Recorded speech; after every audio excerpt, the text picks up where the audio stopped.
First of all, thanks to both Sarah and Sarah, and I also should note that I'm much looking forward to our discussion afterwards because it's a rare chance that one has to bring archaeological, artistic, iconographical, socio-political, and religious perspectives all into conversation around a single object. And as you, hopefully, as you'll see, I think this object in itself is an interesting example, but of trying to do that type of exercise. So I thank both Sarahs for putting together something that's a very exciting conversation that I hope we can also see more of once we are able to get into conversation in the panel proper. In my time today, my brief time, what I'd like to address is this question of what the Lod Mosaic may or may not tell us about the religious history of late antiquity. This is a question I'd like to raise and address in part because as much as we've been talking about the history of mosaic art, the history of individual homes, iconographical, artistic, socio-political, and other types of movements, when we ultimately think about the late 3rd, and early 4th centuries in the land of Israel, from kind of broader historical perspectives about shaping history to this day, what one inevitably thinks about is religion. It was during this time, the late 3rd, early 4th centuries, that we find major changes that result in essentially Judaism, Christianity, and arguably even religion as we know them today. So finding and thinking about, seriously reflecting upon, looking upon at these mosaics from this precise period leads us to ask a lot of questions. Does this context matter? Does it make sense? Is there something that the Lod Mosaic can tell us about the religious histories of late antiquity as well? So in my time here, what I'd like to do is, first of all, deal briefly with some of these major narratives of religious change that we find, some of the general things that are going on, and then look back at the mosaic itself through the lens of this and at least ask some questions about it. The major developments, as we'll see, is on the one hand, the story of rabbinization, the growing prominence of rabbinic Judaism in shaping expressions of Jewish identity, with the result that all forms of Judaism in essentially late medieval time to this day are in some way shaped by specifically rabbinic perspectives. Secondly is the notion essentially of the Christianization of the Roman Empire, beginning even prior, especially in the late 3rd century, with a kind of consolidation of Christian identity as distinctively made in contradistinction to Judaism on the one hand, varieties of paganism on the other, but in a way that is at first, as Julia notes, under circumstances of persecution, but soon after, in a very dramatic series of events, comes to both be decriminalized in the Roman Empire and eventually to shape the Roman Empire as a whole. And lastly, the way in which, as a result, we find interactions between Jews and Christians shaped very meaningfully by the interactions of Jews, particularly rabbis, and those Christians that will come to be embraced by the Roman Imperial Church within the land of Israel that gets remade as a holy land, and as a Christianized holy land in which both Christians and Jews are in conversation. So our big question here that I'd like to address, albeit briefly, is, does the Lod Mosaic tell us anything about this? Part of the thing that makes this interesting is that at first sight the answer seems to be no. You go and look. I mean, I took one of my classes to see the Lod Museum. I don't know what this tells us about anything we've read. But this is exactly what I'd like to talk about today is essentially this paradox, and what this paradox itself may tell us of a sense if these images don't tell us something explicit, if they're not marked explicitly as Jewish, explicitly as Christian, explicitly as pagan, or so forth. What is that slippage between kind of our expectations of the religious history of the time period and the encounter with imagery and object and so forth that is clearly from this specific time and place? How do we talk about that, and how do we bring a religious context to bear in terms of thinking about the different meanings of this mosaic? Let's see, I'm not going to talk about all these things. This is just to give you a kind of big picture of what the images are. Is that when we think, so first of all, kind of give just a brief summary of some of the bigger picture events, what's going on at the same time. And in this context, I'll also I'm not taking 300 as the specific date the mosaic was made, but rather a sense of like a guideline to thinking about the late 3rd, early 4th centuries, which are incredibly kind of momentous time of religious history. On the one hand, if we tell that story through the lens of the developments in Judaism, we see it's largely a sense of these significant events that lead to the emergence of a specific variety of Judaism, rabbinic Judaism, that forms itself self-consciously as a form of religious expression of Jewish piety that is not dependent on temple sacrifice. In this regard, it's directly related to the phenomena that Euler just discussed with regard to the destruction of the Second Temple at the end of the First Jewish Revolt, as well as the formation of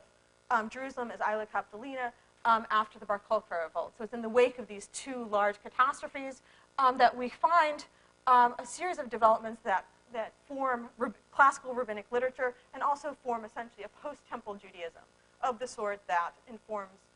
almost all varieties of Judaism thereafter, and definitely all the varieties that survive in some normative form to this day. So around 200, we find the compilation of the Mishnah, which becomes a foundational document of rabbinic Judaism, reflecting upon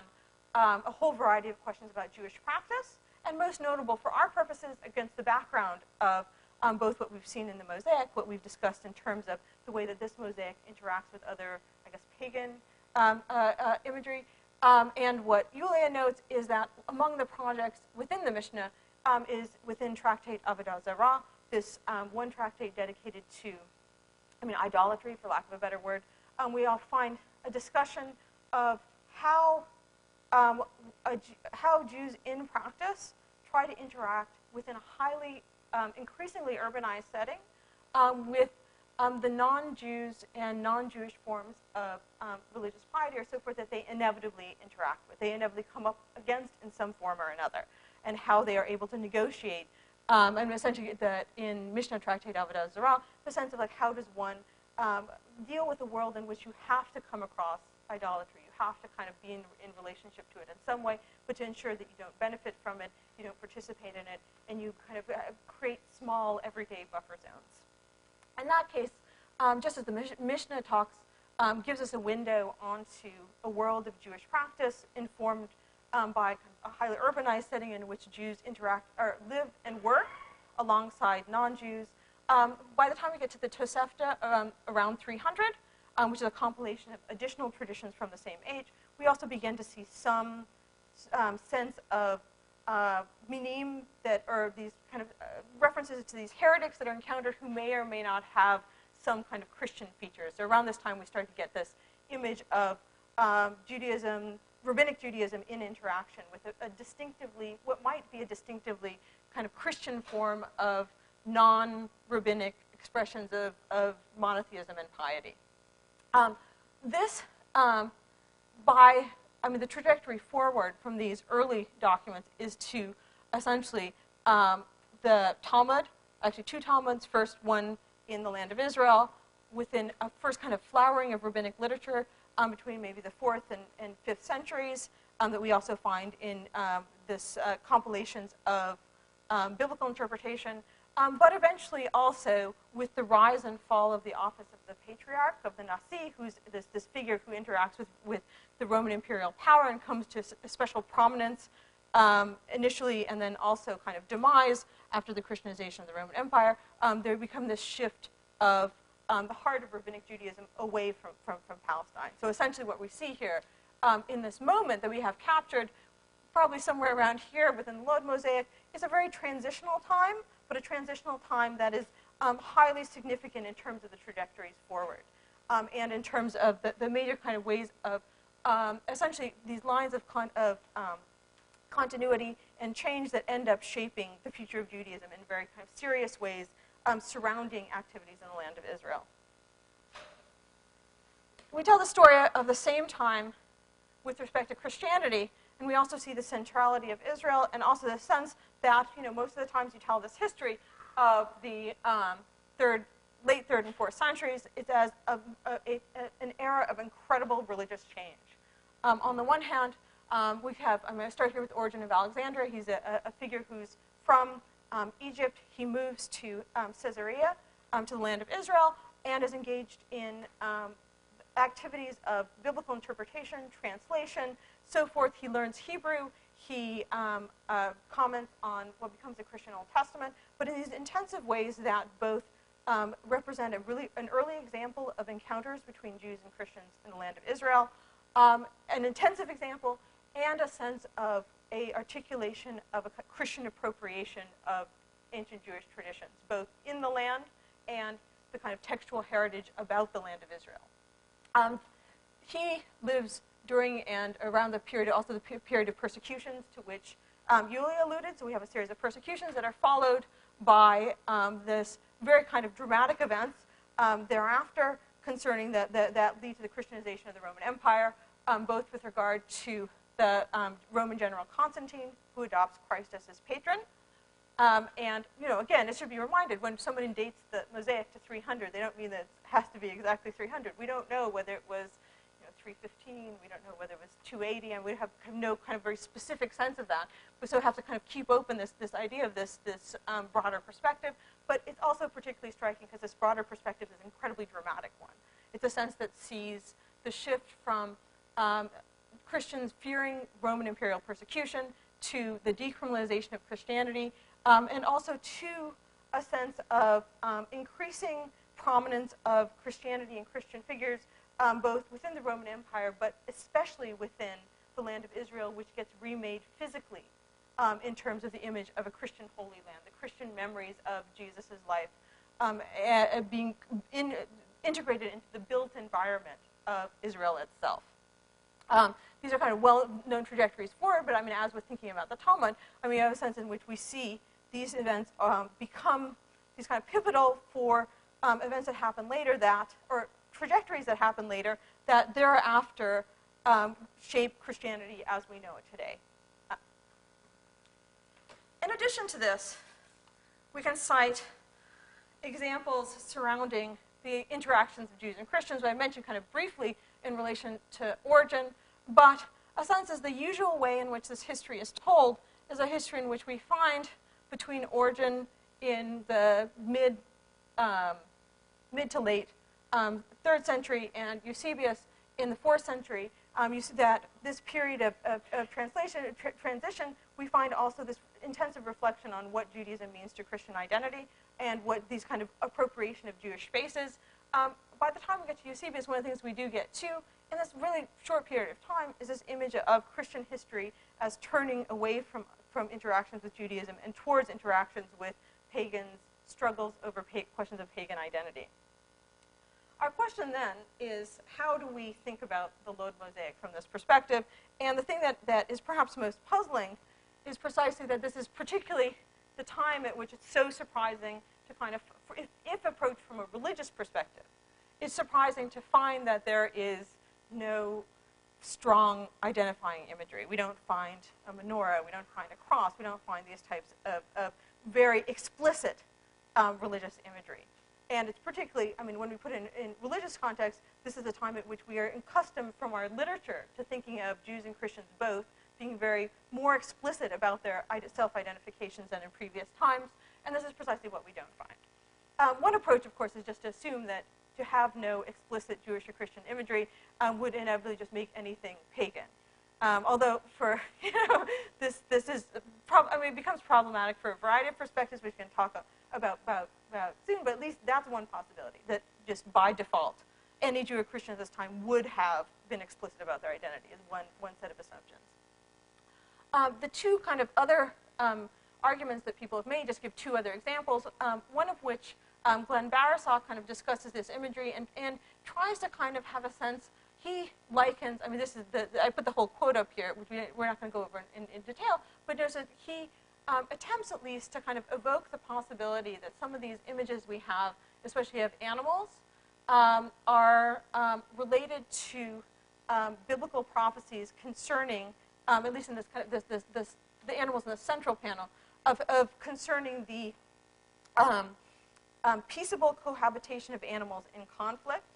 within a kind of eschatological setting. So within the end times, the idea that different animals, the quotation from Isaiah, the lion will eat straw like the ox, but in addition to that, we have a whole array of apocalyptic texts that talk about struggles between Jews and others, Jews and foreign nations, in terms of struggles between predators and prey. This is a long tradition that intensifies after the 1st century. and that also that after that period of time, that there will be the peace that one can think of at the end of times will be akin to the peace that one would find when predators and prey are together. This is one sense that this reading he at least throws out as a possibility, but the interesting case in which he does so is a sense that this would mean that we may think of this mosaic as either Jewish or Christian, but probably not pagan. And even so, the more important thing is this notion of this uncertainty, this ability to have this imagery be read in multiple ways. And that may, in fact, be part of what we see here in this image. Another case of a specific suggestion that's been made by Rina Talgam and Zev Weiss is surrounding this idea that this pointing specifically to the lack of figures, the lack of human figures, as possibly also having this sense that this could be Jewish or Christian, but in their view, they're expressing a certainty which difficult to express. They're quite certain this cannot be pagan. If it was pagan, i.e. non-Jewish or Christian, you would really expect the types of figures that Anne showed us earlier today. That's kind of their emphasis on that. One of the cases then, as we think about this, in terms of mapping out a couple other possibilities, and with the idea that pretty much all we can do at this moment, is also just a reminder that if we do think of it in a Jewish setting, the long tradition of thinking about predators and prey in relation to representations of warfare, and so forth between, or especially conquest of the land of Israel by non-Jews, is very poignant in light of the history that Yulia talked about. In addition to this, we could also note that we do have other options that don't have to be apocalyptic, particularly for the maritime imagery. So the images of these fish and so forth that we see in the 3rd century in Syria, not so distant, we find literature that uses the maritime journeys as to symbolize the journey of the soul, most notably in the Hymn of Pearl, the Hymn of the Pearl that's within the Acts of Thomas. So we have this kind of interest in using these stories about travelers. And also, I mean, just a sense, I was just bringing up this other images similar to a lot of the ones that